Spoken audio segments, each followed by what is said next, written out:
어느 여름밤, 나는 친구들과 함께 자주 가던 산속 캠핑장으로 떠났다. 이곳은 도시와 멀리 떨어져 있어 자연 그대로의 환경을 만끽할 수 있는 곳이었다. 우리는 도착하자마자 텐트를 치고 모닥불을 피우며 한바탕 신나게 놀았다. 시간이 지나자 하나둘씩 피곤함에 지쳐 잠자리에 들었다. 밤이 깊어지고 사방이 고요에 휩싸인 순간이었다. 어디선가 바스락거리는 소리가 들려왔다. 처음에는 동물 소리겠지 하고 무시하려 했으나 소리는 점점 가까워졌다. 마치 누군가가 텐트 주변을 서성이는 듯한 느낌이었다. 긴장감이 맴도는 가운데 나는 조용히 일어나 텐트 지퍼를 살짝 열어 밖을 내다보았다. 어두운 밤 달빛에 비친 건물처럼 희미하게 보이는 그림자가 서성이는 것을 발견했다. 속으로 이것이 사람인가 귀신인가 하는 생각이 오갔다. 그때 마침 바람이 불어 나뭇가지가 흔들렸고 그림자는 순식간에 사라져버렸다. 나는 바람 때문이었다며 스스로를 안심시키려 했지만 이상하게도 소름은 여전히 가시지 않았다.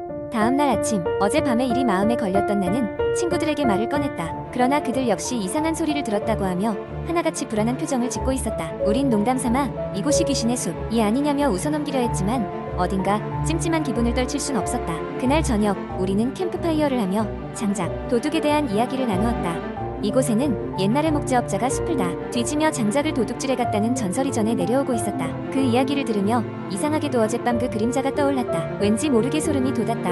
밤이 되어 모두가 잠든 시각이었다. 느닷없이 텐트 밖에서 누군가가 장작을 고르는 듯한 소리가 들려오자 나는 깜짝 놀라 깨어났다. 두려운 마음에 아무 말도 못하고 숨을 죽였다. 소리는 점점 가까워지더니 이내 내 텐트 주변으로 이동하는 것이 느껴졌다. 나는 겁에 질려 친구를 깨울까도 했지만 움직일 수가 없었다. 그때 문득 내가 있는 텐트 앞에 사람의 실루엣이 서성이는 걸 보고 말았다. 선명하게 드러나는 사람의 형체는 확실히 사람 같은데 뭔가 이상했다. 그는 한 손에 도끼를 들고 있었고 얼굴이 보이지 않을 정도로 큰 모자를 쓰고 있었다. 순간 우리는 정체불명의 혼란 속에 빠졌다. 그리고 그때 그의 낮은 목소리가 들려왔다. 장작 도둑이었던 내 존재를 잊지 말라 며 중얼거리더니 텐트를 휘감아 도는 것이었다. 순간적인 공포에 우리는 혼비백산하여 밖으로 뛰쳐나왔다. 주변을 둘러보았으나 아무것도 눈에 띄지 않았다. 한참을 떨며 서로를 바라보던 우리는 모닥불 근처에서 사람의 발자국을 발견했다. 그것은 아주 오래된 낡은 신발자국과 매우 닮아 있었다. 우리는 서둘러 짐을 챙겨 캠핑장을 빠져나왔다. 이후로도 가끔 그날 밤의 일이 떠오른다. 우리의 경험담은 캠핑장에 또 다른 전설이 되었고 사람들은 그곳을 장작 도둑의 숲이라 부르게 되었다. 이 이야기가 사실인지 아닌지 장작 도둑이 실제로 나타났던 것인지는 이제 아무도 모른다. 다만 그날 밤 우리가 느꼈던 공포는 절대로 잊을 수 없는 기억으로 남아있을 뿐이다. 두 번째 이야기, 한국 인터넷 커뮤니티에서 자주 볼 수 있는 공포 이야기는 대개 실화라는 설정으로 시작됩니다. 주인공은 보통 평범한 일상 속에서 알 수 없는 공포스러운 경험을 하게 되죠.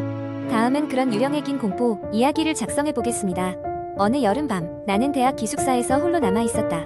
방학 기간이라 대부분의 학생들이 집으로 돌아가 텅 빈 기숙사는 어딘가 스스한 분위기를 풍기고 있었다. 밤이 깊어지자 바깥에서는 매미 소리가 점점 높아졌고 나는 약간의 귀찮음과 동시에 쓸쓸함을 느꼈다. 그날도 공부를 하느라 밤늦게 잠자리에 든 나는 어느 순간 갑작스러운 목마름에 눈을 떴다. 시계를 보니 새벽 2시를 조금 넘긴 시간이었다. 기숙사 복도 끝에 있는 정수기에 물을 들어가기로 마음먹고 조용히 문을 열고 복도로 나섰다. 복도는 어둡고 전구 몇 개는 깜빡거리고 있었다. 아무도 없을 것이라고 생각했지만 복도를 걸어가던 중 누군가의 발소리가 내 뒤를 따라오는 듯한 느낌이 들었다. 순간 섬뜩한 기분이 들어 뒤돌아봤지만 아무도 없었다. 그저 차가운 공기만이 뒤로 스쳤다. 괜히 내가 긴장했나 싶어 얼른 정수기에서 물을 받고 방으로 돌아갔다. 하지만 그날 이후로 이상한 일들이 벌어지기 시작했다. 자고 일어나면 책상이 어질러져 있거나 책의 페이지가 제멋대로 넘겨져 있었다. 처음에는 바람 때문인가 싶었지만 문과 창문이 모두 닫혀 있는데 그럴 리 없었다. 그렇다고 고양이나 쥐가 들어올 리도 없었으니 도대체 이유를 알 수 없었다. 더욱 이상한 건 새벽 2시만 되면 누군가 복도를 걷는 소리가 들린다는 것이었다. 처음에는 다른 층에서 나는 소음이려니 하고 넘겼지만 어느 날은 너무나도 선명하게 아이의 소리가 내 방 앞을 지나다 멈춘 것 같았다. 문틈 아래로 그림자가 보였고 나는 참을 수 없는 공포에 몸이 굳어버렸다. 그렇게 몇 분이 지났지만 문 앞에 그림자는 사라지지 않았다. 용기를 내 문을 열어보기로 결심하고 살며시 다가가 문을 열었으나 복도는 고요할 뿐 아무도 없었다. 낯선 공포감에 온몸이 떨려왔고 나는 그날 밤을 하얗게 지새웠다. 그 뒤로 한동안 그런 일은 일어나지 않았고 나는 조금씩 그 사건을 잊고 지내게 되었다. 어느 날 기숙사 관리인 할아버지께 떠돌던 이야기를 듣게 되었다. 몇 년 전 한 여학생이 실연해 아픔을 이기지 못해 새벽 2시에 아이를 신고 기숙사 옥상에서 뛰어내렸던 것이라는 것이었다. 그 이야기를 듣고 나서야 나는 그 소리와 그림자의 정체를 깨달았다. 그날 이후 나는 복도를 지날 때마다 그녀가 복도 끝에서 나를 지켜보고 있는 듯한 기분을 떨칠 수가 없었다. 기숙사를 졸업하고 나와서도 가끔 꿈속에서 그 하이힐 소리가 들려오곤 했다. 아마도 그녀가 아직도 그 복도를 서성이며 자신의 아픔을 잊지 못하고 있는 건 아닐까, 그런 생각에 가끔은 묘한 슬픔마저 느껴졌다. 이 이야기는 인터넷을 통해 여러 사람들에게 퍼져나갔고 자신 역시 비슷한 경험을 한 적이 있다고 주장하는 사람들이 속속 나타났다. 그 후로 기숙사는 매년 무속인을 불러 굿을 한다고 전해진다. 당시 기숙사에 머물던 학생들의 증언으로 사건 후 더욱 신경을 쓴 탓인지 유사한 괴담을 듣기 어려워졌다는 이야기도 있다. 하지만 여전히 그 시간대에 복도를 혼자 걷는 것을 꺼리는 학생들은 많다고 한다. 그리고 나는 가끔 어두운 방에서 혼자 깨어났을 때 낯선 발소리가 들리지 않을까 두려워지곤 한다. 세 번째 이야기. 서울에 한 구석 오래된 아파트 단지가 있었다. 이 아파트는 세워진 지 30년이 넘어 곳곳이 낡아 있었지만 편리한 위치 덕분에 여전히 많은 사람들이 거주하고 있었다. 그중 가장 소문이 무성한 곳은 바로 404호였다. 사람들은 이곳을 귀신 아파트라 부르며 기피했다. 몇 년 전 이곳에서 일어난 끔찍한 사건 때문이었다. 404호에서 한 가족이 살고 있었다. 어느 날 밤 가족 모두가 흔적도 없이 사라졌고 경찰은 모두가 집을 나간 흔적도 없이 텅 빈 집만을 발견했다. 이후로 이곳에서는 기괴한 사고가 계속 일어났다. 집주인은 그 사건 이후로 세입자를 들이려 했지만 두 달을 버티지 못하고 이사를 나가버리곤 했다. 어느 날 새로운 세입자인 수진 씨가 이사 왔다. 그녀는 주변의 기괴한 소문을 믿지 않았고 무엇보다도 저렴한 임대료가 매력적이었다. 처음 며칠 동안은 아무 일도 일어나지 않았다. 하지만 점차 이상한 일들이 벌어지기 시작했다. 매일 새벽 2시만 되면 어김없이 방문을 두드리는 소리가 들렸다. 처음에는 윗집 때문일 거라고 생각했지만 소리는 점점 더 커졌고 마치 방문을 열라고 절박하게 외치는 듯한 기분이 들었다. 더 이상 참을 수 없었던 수진 씨는 문을 열어보았다. 그러나 복도에는 아무도 없었다. 그 이후로도 불이 저절로 꺼지거나 TV 채널이 혼자 바뀌는 일들이 계속되었다. 그녀는 상황이 더 이상 견딜 수 없게 되자 아파트 관리실에 찾아가서 혼자 사는 것이 두렵다고 호소했다. 관리인은 긴 한숨을 내쉬고는 그녀에게 이 공간에 얽힌 이야기를 해주었다. 사라진 가족 중에 어린 딸이 하나 있었는데 그녀는 항상 친정집에 가기로 했지만 가보지 못했다고 해. 그녀의 영이 아직 이곳을 떠나지 못하고 있다는 소문이 있어 관리인의 말을 들은 후 수진 씨는 직접 이 문제를 해결하기로 결심했다. 그녀는 무당을 초대해 사라진 영혼이 떠나갈 수 있도록 도와달라고 요청했다. 촛불을 밝혀두고 의식을 시작한 무당은 이내 표정이 굳어졌다. 이곳은 단순한 귀신의 소행이 아니에요. 무엇인가 더 강한 존재가 이 공간의 영혼들을 잡고 있어.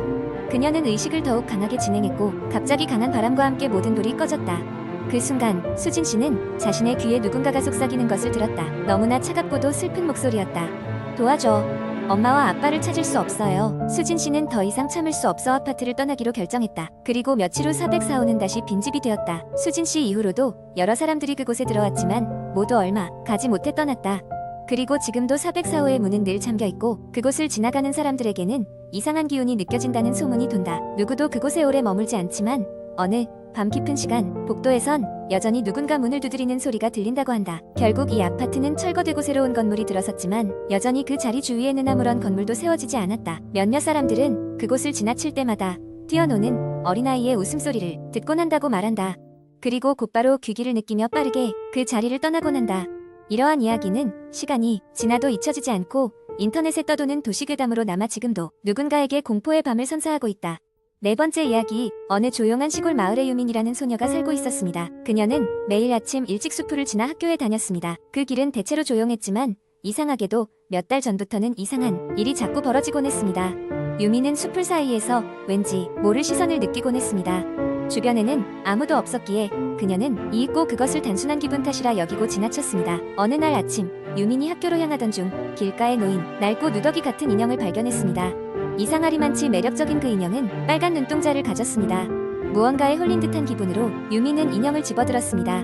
학교에 도착했을 때 유미는 자신의 가방 속에 인형을 슬며시 넣어두었습니다. 그날 밤 유미는 자려고 누웠습니다. 그러나 잠에 들려는 순간 어디선가 희미한 웃음소리가 들려왔습니다. 처음에는 바람소리라고 생각했지만 점점 뚜렷해지는 웃음소리에 유미는 두려워졌고 불길한 예감이 들었습니다. 마음을 다잡고 주위를 살펴보았지만 방 안에는 아무것도 없었습니다. 그녀는 다시 잠을 청했지만 그날 밤은 쉽게 잠을 이룰 수 없었습니다. 다음 날 유미는 같은 길을 학교로 가고 있었습니다. 그런데 이번에는 숲을 속에서 누군가가 자신을 바라보는 느낌이 더욱 강했습니다. 유미는 걸음을 멈추고 주위를 살폈지만 여전히 아무도 보이지 않았습니다. 기묘하고 불안한 기분으로 그곳을 빠져나갈 수밖에 없었습니다. 며칠 뒤 친구들과 함께 집으로 돌아오던 길에서 유미는 친구들에게 최근 있었던 일을 이야기했습니다. 친구들은 재미있는 장난이라도 치듯 관심을 보였지만 유미는 여러 날 밤을 설쳤기에 심각했습니다. 그때 친구 중 한 명이 물었습니다. 혹시 그 인형 때문인 거 아닐까? 생각해보니 인형을 발견한 이후로 이상한 일이 일어나기 시작한 것이었습니다. 유미는 집에 가서 가방 속에서 인형을 꺼냈습니다. 평소와 다를 바 없는 인형이었지만 왠지 모를 한기와 불안함이 느껴졌습니다. 결정을 내린 유미는 인형을 다시 그 자리에 두기로 했습니다. 다음 날 아침 일찍 그녀는 인형을 발견했던 그곳으로 향했습니다. 그리고 인형을 도로 내려놓고 조용히 속으로 중얼거렸습니다. 미안해. 이제 너를 쓸모없이 여기지 않을게. 그렇게 유미는 인형에게 마지막 인사를 했습니다. 그 후로 이상한 일은 일어나지 않았습니다. 불안했던 밤은 다시 평화롭게 바뀌었고 매일 아침 긴장을 하던 길도 다시 예전처럼 친근해졌습니다. 유미는 그 인형이 무엇인지는 끝내 알지 못했지만 그 사건은 그저 이상한 우연으로 남았습니다. 시골 마을에서의 유민의 이야기는 그렇게 흘러갔습니다. 그러나 여전히 그 숲길을 지나는 사람들은 가끔씩 길가에 놓인 낡은 인형이 무엇을 의미하는지 궁금해하며 지나갑니다. 누구도 그 인형을 만칠 용기는 없었지만 말입니다.